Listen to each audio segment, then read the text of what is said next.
안녕하십니까. 6월 13일 화요일 말씀 묵상 함께 시작하겠습니다.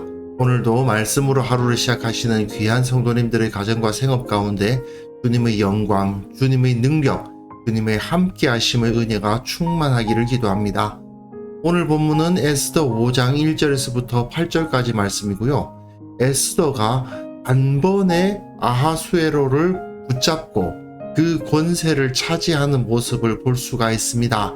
이 모습을 통해서 하나님의 역사하심에 대해서, 그리고 하나님의 손에 쓰임받기 위해서 어떤 마음과 어떤 태도를 가져야 되는지를 생각해보는 시간이 되었으면 좋겠습니다. 그럼 먼저 말씀 보시겠습니다.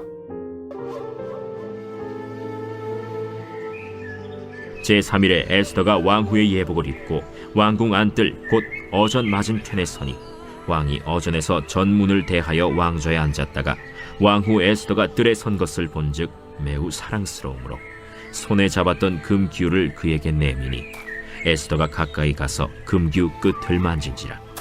왕이 이르되, 왕후 에스더여, 그대의 소원이 무엇이며 요구가 무엇이냐? 나라의 절반이라도 그대에게 주겠노라. 오늘 내가 왕을 위하여 잔치를 베풀었사오니 왕이 좋게 여기시거든 하만과 함께 오소서. 에스더가 말한 대로 하도록 하만을 급히 부르라. 하고 이에 왕이 하만과 함께 에스더가 베푼 잔치에 가니라. 잔치에 술을 마실 때 왕이 에스더에게 이르되, 그대의 소청이 무엇이뇨? 곧 허락하겠노라. 그대의 요구가 무엇이뇨? 나라의 절반이라 할지라도 시행하겠노라. 나의 소청, 나의 요구가 이러하니이다. 내가 만일 왕의 목전에서 은혜를 입었고 왕이 내 소청을 허락하시며 내 요구를 시행하시기를 좋게 여기시면 내가 왕과 하만을 위하여 베푸는 잔치에 또 오소서. 내일은 왕의 말씀대로 하리이다. 우리는 이제 세상의 어리석은 자와 악한 자를 상징하는 아하수에로와 하만, 그리고 하나님의 손에 들려서 쓰임을 받는 모르드게와 에스더, 이 양쪽의 대조를 읽어가야 됩니다. 그리고 이제 본격적으로 영적인 싸움이 일어나는 것을 볼 수가 있습니다. 5장에서는요, 특별히 에스더의 모습과 하만의 모습이 선명하게 대조가 됩니다. 오늘 우리가 읽은 5장 1절에서부터 8절까지의 모습을 보시면 에스더는 이러한 모습을 보였는데 5장 9절 이후의 내용을 보시면 하만의 교만한 모습을 보실 수가 있어요. 이 대조를 통해서 하나님이 어떤 사람들을 통해서 역사하시는가 하는 것을 볼 수가 있습니다. 오늘 본문에서는 최고의 권세자인 왕 앞에서 연약하지만 실제로는 강력한 그 에스더의 모습이 나타납니다. 특히 오늘 에스더는 실질적으로 페르시아의 통치권을 손에 넣고 있습니다. 어제 본문에서 모르드게에게 3일간의 금식을 요청하지 않았습니까? 그리고 자신도 3일간 금식하고 나아가죠. 그런데 그 금식하며 기도하는 것 하나로 페르시아를 다스리는 사람이 되는 모습을 볼 수 있습니다. 이것과 비슷한 것이 뭐냐 하면 사무엘서에서 다윗이 골리앗을 쓰러뜨리는 결전과도 비슷해요. 아니, 너무 달라 보이는데 싶은 생각이 드실 수 있지만 사무엘서에서 말입니다. 하나님은 다윗을 이스라엘의 왕으로 삼으셨지만 겉으로 보기에는 전혀 아무것도 아닌 존재로 보이죠. 골리앗은 어떻습니까? 세상 모든 힘 다 가진 것처럼 보이잖아요. 하지만 다윗이 단번에 골리앗을 쓰러뜨림으로써 다윗이 그 왕권을 소유하게 된 것처럼 에스더가 아하수에로의 눈을 한 번에 홀려버리는 것입니다. 한 번에 쓰러뜨리고 내 밑으로 들어오도록 만들어버리는 그런 모습을 볼 수 있죠.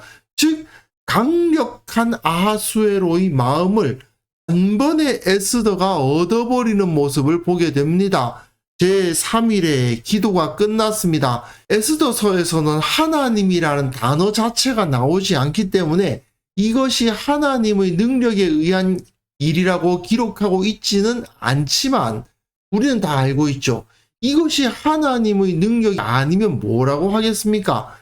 에스더는 왕후의 예복을 입고 왕궁 안뜰 곧 어전 맞은편에 서니 왕이 어전에서 저 문을 대하여 왕좌에 앉았다라고 되어 있습니다. 물론 왕후가 왕을 만나러 가는 것이니 이걸 전투라고 말할 수는 없습니다만은 이 모습 자체가 왕후의 예복이라는 것이 결국 에스더의 갑옷입니다. 그리고 어전 맞은편에 섰다라는 것 자체가 마치 대결을 위해서 서는 것 같은 느낌을 받게 해요. 왕이 어전에서 전문을 대하여 왕좌에 앉았다. 이런 표현도 마찬가지죠. 그런데 왕후 에스더가 뜰에 선 것을 본즉 성경에서 전투하는 모습 보면 상대방이 선 것을 보았다. 이런 표현들이 꽤 나오거든요. 마찬가지 아닙니까? 그런데 매우 사랑스러워서 손에 잡았던 금규를 내밀고 에스더가 가까이 가서 그 금규 끝을 만지는 왕이 손에 들고 있고 그 왕권을 상징하는 금으로 만든 막대기 같은 건데 그것을 에스더가 만졌다라는 표현을 통해서 에스더가 그 왕권을 가졌음을 보여주는 겁니다. 그리고 그 왕이 왕후 에스더에게 하는 말이 그 사실을 확증해 주죠. 왕후 에스더여, 그대의 소원이 무엇이며 요구가 무엇이냐? 나라의 절반이라도 그대에게 주겠노라. 이것은 자기 후계자를 삼겠다는 의미로도 쓰이고 나와 함께 이 나라를 다스리는 동반자로 삼겠다라는 의미도 되기 때문에 왕좌를 너에게 주겠다라는 의미와 다를 바가 없습니다. 에스더와 모르드게와 유다인들의 금식 기도가 이처럼 단숨에 응답되어 버린 것입니다.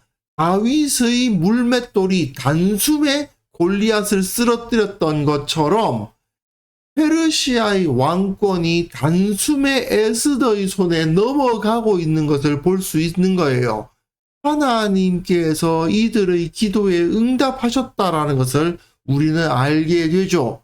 에스더가 뭐라고 말합니까? 오늘 내가 왕을 위하여 잔치를 베풀었다라고 이야기하지 않습니까?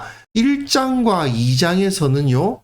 아하수에로가 그리고 왕후 와스디가 잔치를 베풀었었죠. 그 잔치의 의미는 무엇입니까? 왕권을 드러내는 겁니다. 잔치를 통해서 그 나라를 통치했어요. 그리고 그곳에 누가 참석합니까? 왕이 그리고 하만이 함께 오소서 하니까 옵니다. 1장에서 아하수에로가 자기가 다스리는 127개 지방의 사람들에게 잔치로 오라 하니까 왔죠.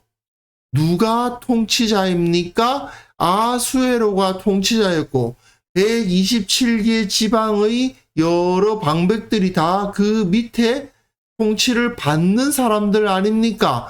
근데 지금 보십시오. 에스더가 잔치를 베풀고 그 잔치에 왕과 하만이 참석을 하니 누가 통치자고 누가 통치를 받는 사람인가가 그려지지 않습니까? 왕이 이르되 에스더가 말한 대로 하도록 하만을 급히 부르라. 즉시 순종한다. 이것과 마찬가지죠.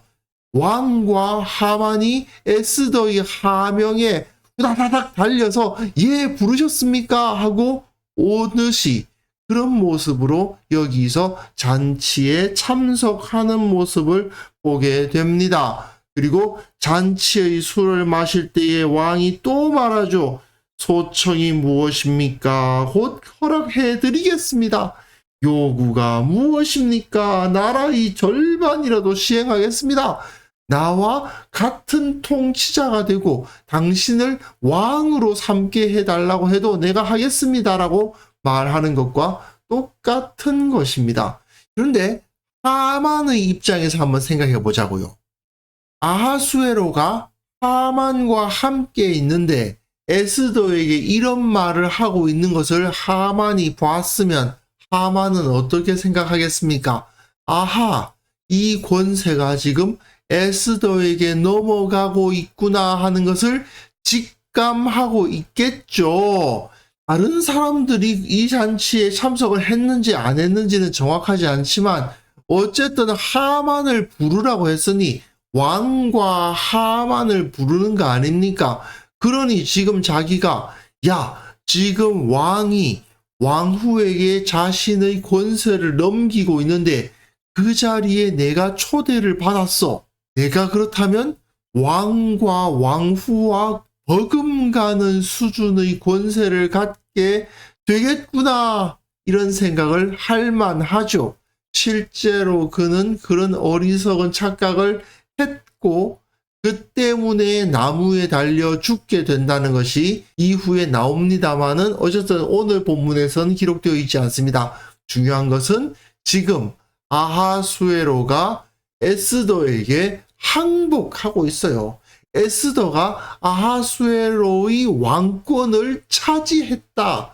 그 사실이 하만의 눈에도 보였다. 이걸 우리가 확인을 해야 됩니다. 에스더가 다시 소청과 요구를 말하는데 만일 왕의 목전에서 은혜를 입었고 왕이 내 소청을 허락하시며 내 요구를 시행하시기를 좋게 여기시면 굉장히 조심스럽죠. 자신을 겸손하게 표현하면서 요청을 하는데 내가 왕과 하만을 위하여 베푸는 잔치에 또 오소서.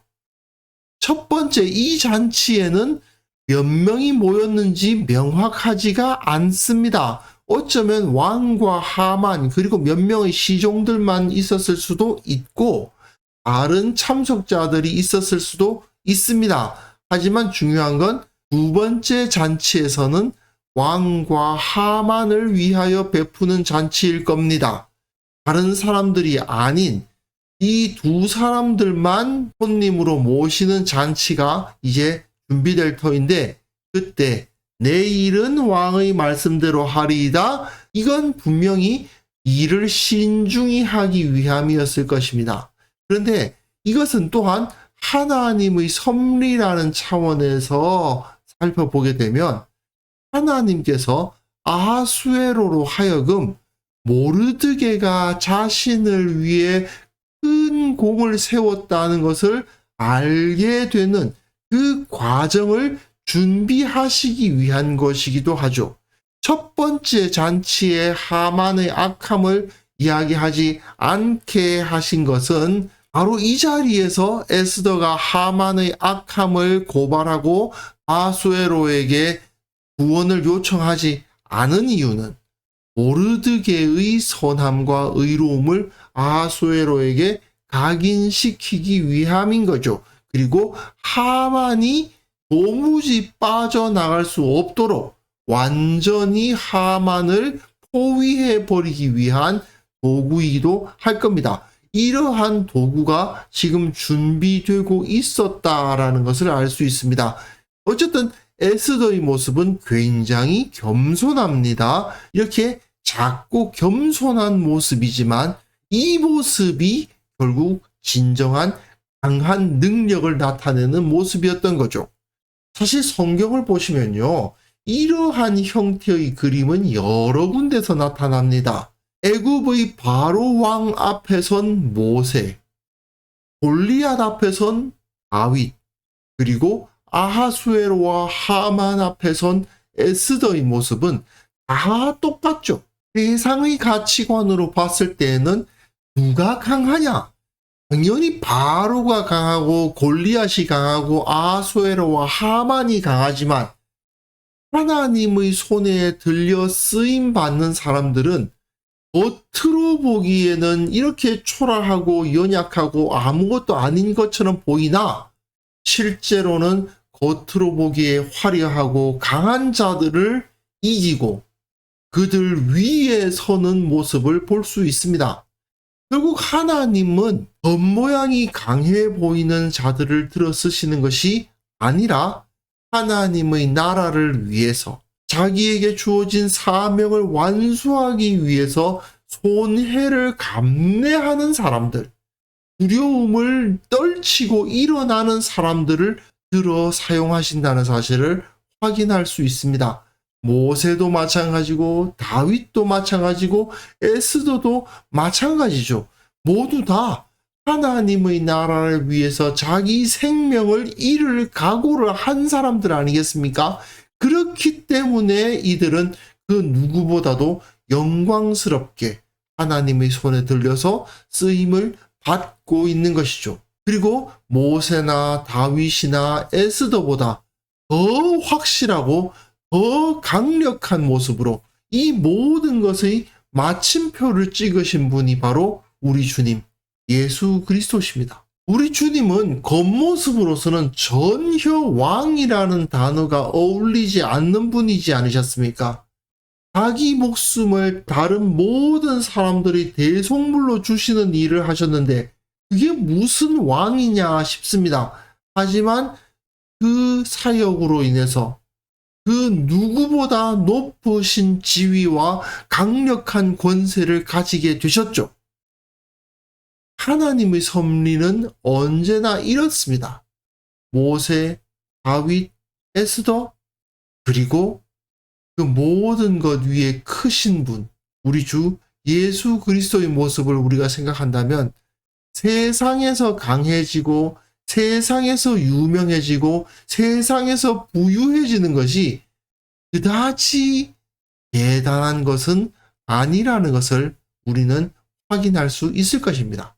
그래서 이 시간 함께 기도하실 때에 내가 세상 것을 따라가기 전에 주님께서 주신 사명을 따라 살아가게 하시고 그 모든 일을 통해서 주님의 형통함을 경험하게 하옵소서.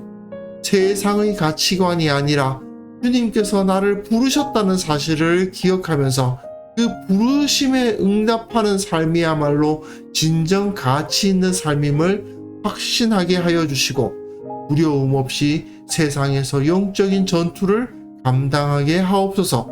함께 기도하는 시간 가졌으면 합니다.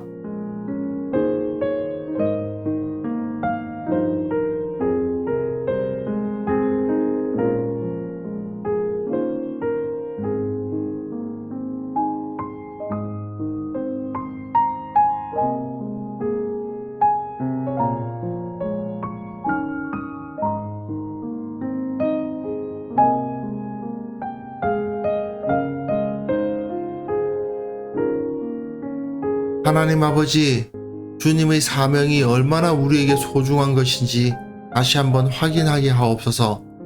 주의 사명을 따라서 살아갈 때에 두려워했던 것이 다 해결되고 모든 일이 다 형통하게 됨을 경험하게 하여 주시고 주님의 나라를 위해서 그 의를 위해서 하나님의 진리를 위해서 주께서 부르신 바 그 사명을 위해서 살아갈 때에 내가 진정 가치 있는 삶을 살 수 있음을 확신하고 또한 느끼며 살아갈 수 있도록 도와주옵소서. 아버지 하나님, 참으로 우리가 주님을 바라보며 살아가기를 원합니다. 주님께서 은혜 베풀어 주시고 주님께서 나와 함께 하시고 주님의 능력이 나와 함께 있다는 것을 확신하게 하셔서 우리가 세상의 악인들 앞에 담대히 서게 하시고 오직 의인들이 하나님의 능력으로 높이 세워진다는 사실을 확신하며 세상 가운데 진리를 선포하고 의로운 삶을 살아가도록 사람들을 가르치는 그러한 거룩한 백성들 다 되게 하여 주옵소서. 아버지, 오늘 하루도 주님의 능력을 따라서 주님의 부르심을 향해서 한 걸음 한 걸음 걸어갑니다. 승리하게 하시고 두려워하지 않도록 도와주시고 무엇보다도 주님께 영광을 돌리고 주의 나라와 주의 의를 위하여 내가 이 일을 감당하노라 고백하며 기뻐하며 감사하며 기도를 그치지 않으며 주님의 권능, 주님의 향기 드러내는 하루 살아갈 수 있도록 도와주옵소서. 감사드렸고 예수님의 이름으로 기도합니다. 아멘.